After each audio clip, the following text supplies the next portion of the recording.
Hey guys, welcome into my studio. My name's Connor and I am this month's co-captain for upcrate.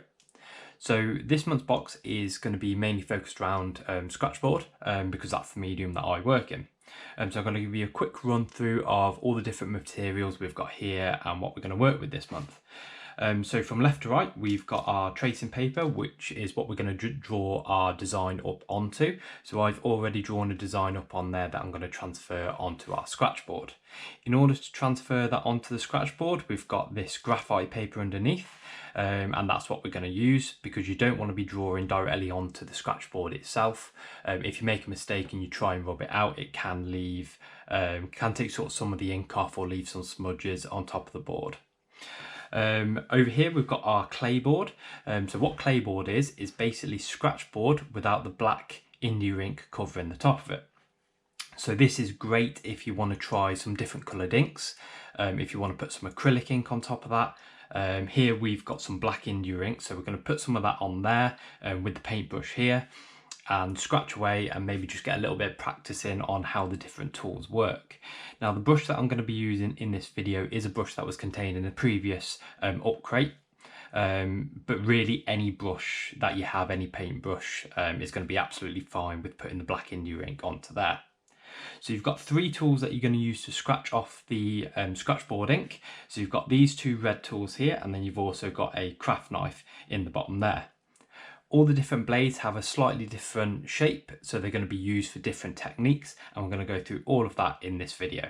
So without further ado, let's get started.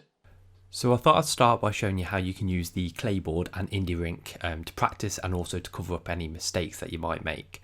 So you're going to lay down a single layer of the India ink, let that dry, and then you can see here I'm practicing my first strokes, my cross-hatching technique, and also my stippling technique, which you can use all throughout this drawing if you want to. You can see here that I've used another layer of India ink just to cover up and re-go over those areas, so you can use this technique if you have made a mistake on the board or if you just want to reuse the board for practice. Now do just be a little bit careful when you're doing this, because the more India ink that you lay down, the thicker that ink's going to be and the harder it's going to be to scratch through. So now we're going to transfer our drawing that's on our tracing paper onto the actual board itself. Now to do this, you're going to use the carbon paper or graphite paper that's been provided. Make sure that the shiny side is facing down on the board, because that's the part that the graphite's on, and that's the part that's actually going to lay down onto the board. Just go over your drawing on the tracing paper with a pen, just so you can see where you've already gone over, and this is going to give enough pressure just to force that graphite onto the board and should leave you with a nice outline of your drawing. So hopefully now you've all had a chance to practice on the clayboards, using the different tools and trying to get a little bit of a feel for the different marks that you can make with them. And we're going to put all that together now into our actual Scratchboard piece. So as with most of my work, I tend to start with the eyes first. Reason for this is I feel like if I can get the eyes up to a standard that I'm happy with, quite a realistic standard, the rest of the drawing tends to flow a little bit easier for me. So the type of technique that we're going to use for the eye is a stippling technique. We're mainly going to use our X-Acto knife, and this is going to be sort of the bulk tool that you're going to use the most in this piece. Anything you see with a red handle, they're going to be sort of accessory tools, so just to create some slightly different effects. So when you are stippling these eyes, you need to make sure that you do take your time. It's not something that you can rush. To get that nice, smooth, even texture, you do need to take your time and just build up that tone. I always also like to start and get something quite bright in quite early on in the drawing, so whether that be the highlight in the eye, or for this tiger especially, that bright bit of white fur just underneath the eye. And what that helps me do is assess all my other tones and make sure that everything I've got is sort of to the right brightness and right darkness, because the brightest white that you're going to get is the white of the board, and the darkest black you're going to get is the blackness of the board. So if you get something in early, like the pupil that's quite dark and the highlight in the eye that's quite bright, that will give you something to base everything else off. Now when we're actually working on the fur, the first thing that we're going to do is put down a what we call a base layer really. We're just going to plot in the different directions of the fur, making sure that everything's going in the right way. If there's anything complex about the fur, any complex changes, we're going to make sure that we've got them in early with these light strokes. It's a lot easier to build up the brightness in the fur by going light to begin with. And when I say light, I mean pressure wise, not brightness. So as you can see, when we're working on this part of the drawing, anything that I've left with the B, as you saw on my line art, that means that I need to leave that black. So whether that be the blackness of the stripes or the blackness in the corner of the eye, I'm making sure that I go around them quite carefully, just to make sure that I don't cover anything up that's meant to be black. And as you can see, after I've put down that initial base layer, we're coming back over with a slightly harder pressure, and it just gives that little bit more brightness to the fur. It's not going to be the end brightness that we want in the end, but it is going to help us judge, like I say, the other tones off that. Now this part of the eye that's just above, this one is going to be quite bright, so you're going to see the benefit of using one of the red handle tools in this one. So the one that you're going to use is one with the curved blade. Now what this is going to do is it's going to give a much brighter tone, and it's going to really dig deep into that board so that it creates this thicker fur. And really you don't need to put much pressure on that. It does come quite naturally, just slowly build up things. It's a lot easier to make things brighter than it is to make something that's too bright darker. You'll have to use a lot of your inks if you go a little bit too bright in that section, so it is a lot easier just to slowly build up the pressure. Now the bridge of the nose on this one is quite complex, and there's a lot of different fur direction changes, so you do have to pay quite close attention to your reference photo if you are using a reference photo, just to make sure that you are getting those swirls in the correct place, and that's what's going to help give a little bit more realism to your work.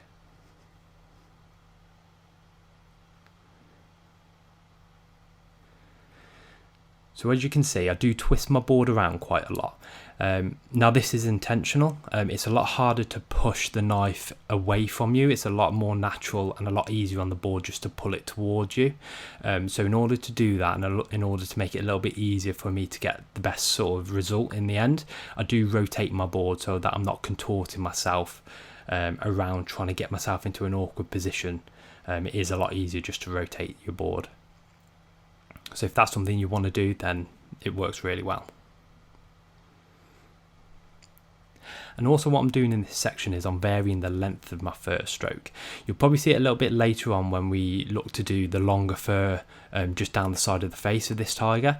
But especially on the nose and the bridge of the nose, the fur is quite short. So I'm making sure that I'm not putting excessively long fur strokes in with this one, because that will give quite an unrealistic look to it. So you do need to, like I say, pay close attention to your reference photo and make sure that the length of fur that you're emulating is correct. So when we're looking at the nose, it's going to be the same process as when we did the iris and the eye. So I'm going to use a stippling technique. So I'm just using very light small dots just to plan in where the darks are going to be and where my highlights are going to be. And then I'm just slowly building those up to the right brightness, comparing it off other areas of brightness and darkness, such as the bright area of fur just above the nose, and also the dark black of the nostril that's on the right hand side. Now another area in this drawing that's quite bright is the muzzle. So again, it's going to be exactly the same as when we did the fur on top of the eye. The fur in this section is a little bit longer than what's on, let's say, the bridge of the nose or the cheek. So I'm making sure to use my X-Acto knife just to plot in the direction of the fur and make sure that we don't go over those areas of black. And then I'm coming back in with that red handle tool with the curved blade on it, just to add those extra little bit of brightness.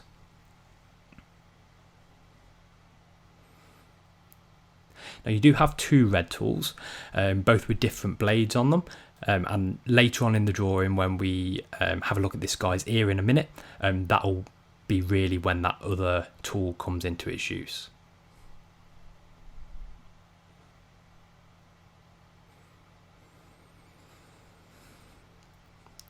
So here's that tool now. So one of the benefits of using this one is it gives a really light stroke. So I'm able to plot in those deepest layers of fur, especially on this guy's ear, where I need to make sure that the longer, more wispy fur that's on the top, to make sure that there's hair beneath that and to give it this almost 3D look, I do need to be quite light in putting fur strokes in further into the ear almost. And that's where this other blade and this other tool really comes into its own. It's really good at creating those curves and those natural sort of forms that the hair in this ear is going to take.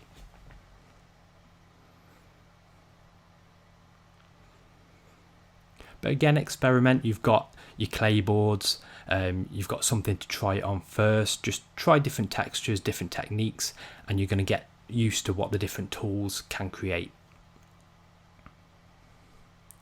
The best advice I can give you is just take your time, slowly build up these textures. If you go too bright too quickly, you can darken it up, but it's much better to slowly build up the texture and slowly build up the layers, and it's going to also create more realism that way, because fur's not just the top layer. There is fur that's quite deep into underneath those top layers, those brightest layers, so you do want to make sure you get those in to begin with as well.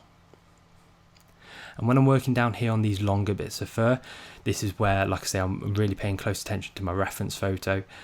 The fur in that area is a lot longer than what's on, let's say, the nose or the cheek, so I am making sure that I try and replicate that as best I can. And then I am just going over the top of that with that bright fur that's really going to make this guy pop.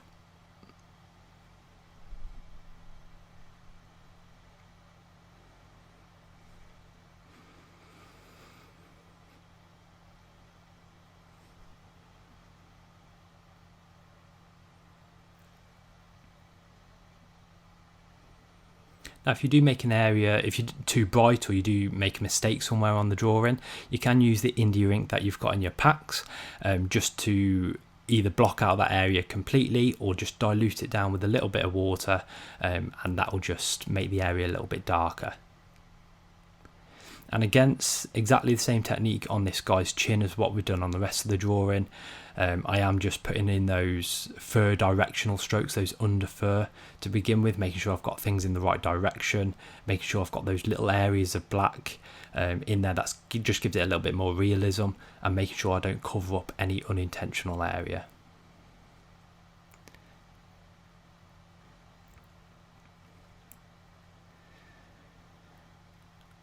And then we're going to move on to the final aspect of this drawing. It's the bit that I leave right until the end, and it's putting in those long whiskers. Now these can be quite nerve-wracking putting these in, but you do just have to commit. It doesn't matter if they're a little bit wonky. In real life, they're not going to be perfectly straight anyway. So I hope you've enjoyed this video, and I hope you've enjoyed your pack, and I'd love to see what you create.